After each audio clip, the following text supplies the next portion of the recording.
I go where I wanna go. Jean! Scott! Jean? Scott! I summon the Arctic winds! No more mutants! I summon the Arctic winds! No more mutants! I summon the Arctic winds! No more mutants! There's always more gators in the bayou. Don't get a Hello and welcome to this exciting new endeavor. This is Solving for X, an X-Men the Animated Series podcast. My name is Shawn. I'm Kevin. We don't have any titles right now. Sorry, we should explain who we are. Yeah, let's talk about who he is. So Kevin and I have worked together on other projects. Hopefully you know us from those, but if you don't, we are currently going through Hanging with the Hollowells, where we're on season 8 of the original Charm Show, not whatever that new thing is that they're calling it. No, I'm just kidding. I don't hate it that much. Kevin has also joined me on Marvelous Galaxy of Disney, and I'm also on Once Upon a Cult. Yeah, so I consider myself a resident Charmed expert. So we've done lots of Charmed things. I have another podcast called Words of the Witches, where I go over all of the Charmed published material in the Charmed universe. So the novels and the comic books, and we'll be doing the magazines. So all that stuff. I consider myself a very casual X-Men fan. Maybe a little bit more than casual, because I know things, but I'm not amazing at it, you know? So, but I've seen this show before. They're starting with the animated series, the OG, highly acclaimed animated series. And we're going to go through all the other ones. So that's exciting. I'm jumping back into X-Men. Yeah, this is something as podcasters, Kevin and I have been talking about doing this show for a while. We feel that we work very well together. A happy accident brought us together, and we are never splitting apart. No, we are like magic in a bottle. Yes. Lightning in a bottle. I keep saying magic, but the same thing. I like magic though. Yeah. So the reason why I've been wanting to do the show so much is I still remember when I was 8 years old and this cartoon hit, and running around the front yard, backyard in Apple Valley with my cousins, pretending we were different X-Men characters. I remember at a very young age getting into the comics. I remember collecting the cards. I would walk a mile or two to comic book stores after school just to pick up more cards and comics. I recently, in the past 10 years, went through and read every single X book, starting from X-Men #1 all the way to now. So I've read X Factor, X Force, Ecstatic, you name it. I've read those books. See, I'm going to look to you as my guide. It's going to be a switch, whereas, on Hanging with the Hollowells, I'm the resident Charmed expert person who knows everything. And now I will look to you to tell me every time I have a question. Yay! I'm so excited. I know I've always wanted to whenever I sit down to watch this with people, I don't know if I'm annoying or exciting, because I'll point out oh, do you see that Cannonball is on the monitor behind them? Do you see Cannonball? I think some people can you just watch? It's can you not? Can you not? So that's a little bit about us. I'm also finishing up on my arms. I have full sleeves. One arm is X-Men Heroes and the other is X-Men Villains. Mm-hmm. So I'm very much into X-Men if I haven't gotten that point across yet. And people kind of know me from my cosplay. I've done a really epic Cyclops cosplay. And I'm a big Cyclops fan. That's my favorite character. I'm probably going to rave about him all the time every time we're watching through these. but yeah, I love my cosplay, and I love my X-Men cosplay, and I hope to do more. So yeah, I'm jealous because you get your favorite X-Men, but Iceman's only in one episode, so we don't get to talk about my favorite so much. He's only in one episode of this original series? Yeah, he is. He's in Cold Comfort, where he is trying to get back with Polaris. Oh my gosh, I did not know it was only one episode. That's crazy. Yeah. Yes. Well, he's in Evolution more. That's true. Even though you don't like Evolution so much, but he's in that more. Yeah, Evolution's okay. So, actually, you bring us to a good point. So, the name Solving for X, we came up with that because it's our goal to kind of get down to the bottom of why was X-Men the animated series the best X-Men out there, X-Men media, I should say, because like the movies, a lot of times people compare it to the show, like especially with the Dark Phoenix saga, people are like the cartoon did it better. And they've done it. They've tried to do it so many times, and I think it's time to move on. Yeah.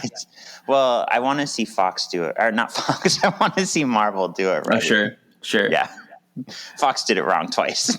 Yeah. Yeah, so we thought the name was cute, Solving for X, for that reason. And I think for any real like diehard fans of this series, which is considered, I see it sometimes number one, number two. It's always like kind of interchanged with Batman the animated series. Yeah. But any fan of X-Men the animated series knows there are a lot of production issues, Kevin. I'm sure we'll talk about it. Yeah. I mean, oh yeah, we're doing Pride of the X-Men first, so I keep forgetting. Yeah. We're on that one. Yeah.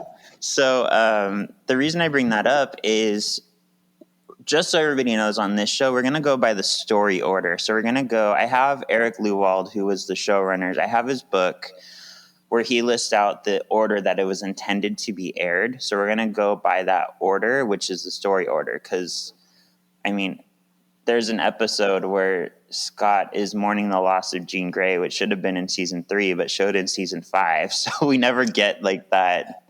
That's that so emotional strange. arc. Yeah. And who knows how the order I watched this. It's been like 15 years or 15 or 20 years since I watched this. So it's going to be crazy. It's going to be fun.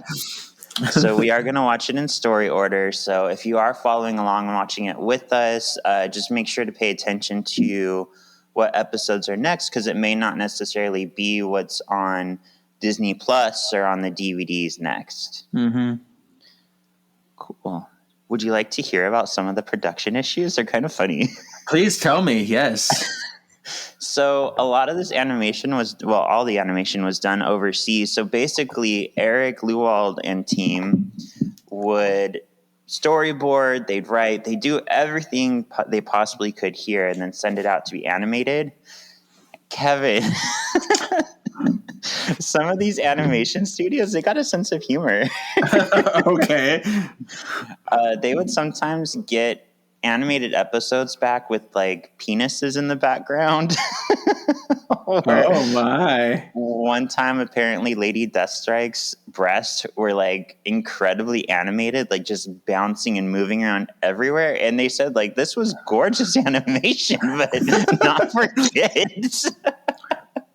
Well, you think about too, like I think of Greg Land, who is a big comic book artist, X-Men comic book artist, who would like look at pornography and like trace it and stuff. And we got also plagiarist accusations and stuff too. But like, he's like, I look to porn because that's what I like to do. I don't know, but things, I love how you're like, I'm just a casual X-Men fan. I just casually follow it. And then you like bring out Greg Land and like his tracing issues. Like, you're more than just casual, girl.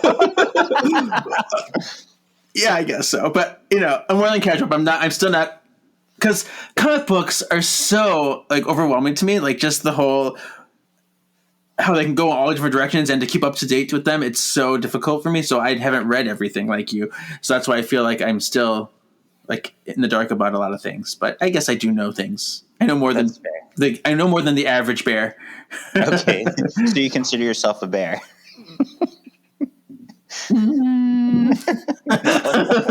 No, but smarter than the average bear. But anyway. So back to what was at hand. Is there were so many production issues. They said one time there was literally like a baby being held in somebody's arms, and it was like doing masturbatory gestures, the baby, and they're like, you can't do that. Yeah. It's like this is all fun when you're like talking to somebody at the lunch table making jokes, but you can't put that on your media, your children's Right. media. That's so bad. So yeah, so they had to keep sending stuff back, being like, take that out. Or with Lady Deathstrike, they were on such a time crunch, they had to draw a white shirt over her immaculately moving breasts, breasticles. Could you see the movement underneath the shirt? Like, I'm not sure. I haven't gone back to watch it yet. It's in the episodes Out of the Past. Another big issue the series had. I'm talking about some of the overarching stuff now because it affected the whole series. So we might as well get it out of the way. The second big issue was Chaim Saban himself, which most of us know from Power Rangers. Yes, I was like, I had no idea he was involved with this till you talked about. I'm like, what? Yeah, it's crazy. So many people had their hands in this. It was like Marvel owned a piece, Saban owned a piece, Graz Entertainment owned a piece. Like this poor guy, Eric Lewald, had to kind of like appease everybody all at once. And everybody in the beginning was like, this show's gonna flop, like you need to write it more sillier, you need to put in, like, they wanted the X-Men to wear X-Men pajamas. And he was like, what superhero team wears their own pajamas? So yeah, Saban, he kind of let them do what they were doing with the show, but he was always trying to be cheap. He was always trying to find a cheaper animation studio. He was always trying to find ways to save money. So it's funny because reading about him, Kevin, I had the impression that he must be kind of an asshole from the way people talk about him. Oh my gosh, yes. Have you heard Austin St. John? Oh yeah. Yeah, he does not like him at all. Power Rangers. Yeah. But it turns out a lot of people actually really like him as a person. He just tells them up front, like, I'm the devil that will stab you in the front. Because apparently he's like the devil when he makes deals with people, where he's like, if you're not straightforward or exact or detailed on what you want from him, he'll find a loophole and he'll exploit it. So he'll find a way to stab you in the front. So actually, one of the big problems they had is he's the one who sent some episodes out to be animated by other studios without telling anybody. And then they came back really bad because he was paying so little money that they had to delay them. So it's his fault for some of the major delays. Wow. Yeah. And the last issue I'll talk about, and the one that kind of surprised me but kind of didn't, is Stan Lee was a big issue. Oh, yes. Talk about that. Yeah, so apparently, and we'll see it more and talk about it more with Pride of the X-Men, but Stan Lee was very much involved with X-Men at a very early state. Like, if you think about it, he was involved with X-Men from like 1963, 62 until about 65, 66, somewhere in there. And then he kind of just didn't pay attention to it. It wasn't his beast anymore. He started it. So when they wanted to do the animated series, he didn't know who Gambit was. He didn't know who Jubilee was. I don't even know if he knew who like Rogue was. Yeah. So he's like, who are these people? You know, why isn't it sillier? He wanted to make it like his opening. Yeah. His old 60s comics, you know. He wanted to make it basically like Pride of the X-Men, where he opens it and he closes it with like a message for the kids, and they're like, this is a older show. We can't have that. Yeah. So yeah, this poor show almost didn't happen in so many different ways, Kevin. But we got lucky. We got lucky, and they proved everybody wrong because we're getting it back in 2023. It's that good. It's that good. Hopefully we are through this in time to cover that too. Oh. Yeah, we're being a little aggressive with episodes. We're pairing certain ones. Oof, excuse me. We're pairing certain ones up so that way we can kind of save some time. And then once we know exactly when the new series is coming out, maybe we'll lengthen stuff out or shorten stuff up or see what we need to do so that we can bring you episodes on the new series as they're airing. Mm-hmm. Cool. Kevin. Shawn. That kind of gets all the business out of the way. Do you want to have a little bit more fun again? Yeah, let's get biz nasty over here. Oh yeah. I guess you kind of already said it, but who's your favorite character of the animated series? Oh, it's my favorite character of all the things. It's Cyclops, Scott Summers. And I don't know. I've always been drawn to him. I know he's not a favorite amongst most X-Men fans at all, but I think he is very layered, and I think he's very tragic in a lot of ways because he has his surface, demeanor that he has to keep. He has to keep a certain, leadership quality, but inside he's always trying to search for that control in his life. He's always has some kind of heartache and some kind of like feelings of loss that he's always trying to deal with. And so, even his powers himself are a metaphor for that because, he can't really control his power without the help of a visor or without the help of sunglasses. Otherwise things go crazy. So I think it's a good, description of what his life is like inside. Wow, look at you. Yeah. I'm going to be honest. I didn't like Cyclops a lot when I was younger, but I've come around. Especially with people like you who kind of opened my eyes without a visor to the pluses of Cyclops. Yeah. Yeah, I think when I was younger, I was instantly drawn to Gambit, but I think I'm more of a rogue girl. Just because she gets a very like sweet, tragic, emotional arc throughout the cartoon that I think makes her stand out. That's true. We get to see her whole Miss Marvel craziness, or Captain Marvel. Yeah. Sorry. So, yeah. Well, you were right. It was Miss Marvel when it happened. She turned into Captain Marvel much later. There we go. See? Yep. Not the new series, but the other one, the Carol Danvers. Right. Yeah, and I think even Eric, when I saw him speak live once, even he was kind of surprised because he didn't realize so much when they were making the show. He wasn't making it and making these characters to be like, we need standout women. He was just like, we just need interesting, cool characters. And he happened to make, Rogue and Storm and arguably Jean Grey are some of the most powerful characters in the series. Yeah. Jean Grey is just depicted a certain way that makes her seem not as powerful. Yeah. I mean, she's so powerful, but in this series, she can be a little silly. Yeah. But I love her. Do you have any memories of like watching the cartoons or how you got into them? I don't even remember the first episode I saw. It might have been this first. I remember these first ones the most primarily. I don't know why. I remember there was a Christmas one. I remember the Christmas one.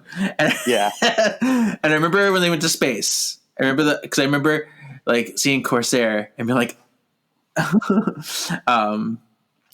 but yeah. So I don't even know. I think it was just. I remember the theme music. I remember the theme song for Part of the X-Men. I'm like, I know this song. Why do I know this song? And so I think it's the music that stands out to me, and then the character that opening with everybody coming on and having their little stand up moment. I'm like, I have so many feels. So I was asked this once. I'll ask you now. Can you name the order that the X-Men appear in that opening? Oh my gosh, no. I have no idea. I'm going to take a stab for memory so we can talk in Pride of the X-Men if I got it right. I think it was Cyclops, Wolverine, Rogue, Storm. Beast is in there. Yeah, Beast is after Storm. And then Gambit, Jubilee, Jean Grey, Professor X. That's better than I would say. I have no idea. I remember Cyclops being like really near the beginning, but yeah, he's the very first one. I remember that. Yeah. Yeah, and a little bit of the origin of that opening is they wanted to find a way to, in 30 seconds, introduce, 8 characters? Yeah. And let you know kind of who that character is, because having a show with this many main characters, kids may have issues remembering who's who or who does what. So that was how they developed that opening. Yeah. So you get a little display of their name and their power, and real quick, real easy. Yeah. And the thing that I can't remember is I don't remember if I was already into X-Men before the show or if I got into X-Men because of the show. Right. Yeah. Chicken or the egg. Yeah, exactly. And like I remember one of my uncles him and his friends took me to a comic book store when I was very young. And one of his friends like asked, they let me get any comic I wanted. So I grabbed one that I still have. It's on the wall. It features Longshot, Dazzler, Psylocke, and Rogue. And Psylocke and Rogue are in like older outfits, so you hardly recognize them. But that's why growing up, I always had like a very soft spot for Dazzler because I feel like she was the wild card that people didn't know as well. But I knew Dazzler because I read about her in my comic book. Mm-hmm.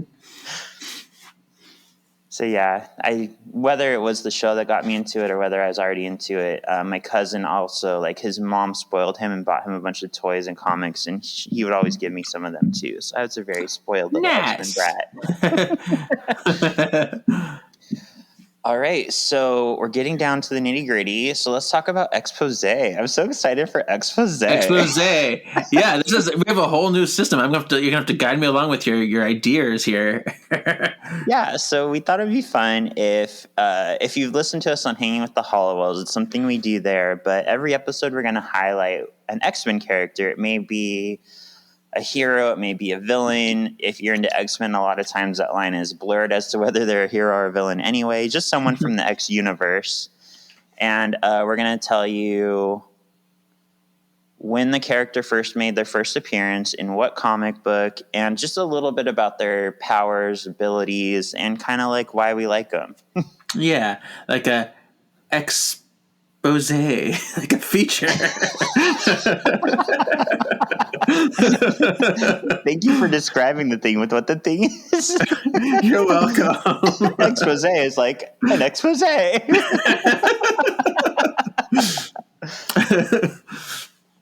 So cool. Yeah, so we have a lot of people who are interested in the show or want to come on the show, so we're excited to explore that. We appreciate you listening to this episode. Tomorrow we're going to start with Pride of the X-Men, which was a pilot for an X-Men cartoon in 1989 that never took off.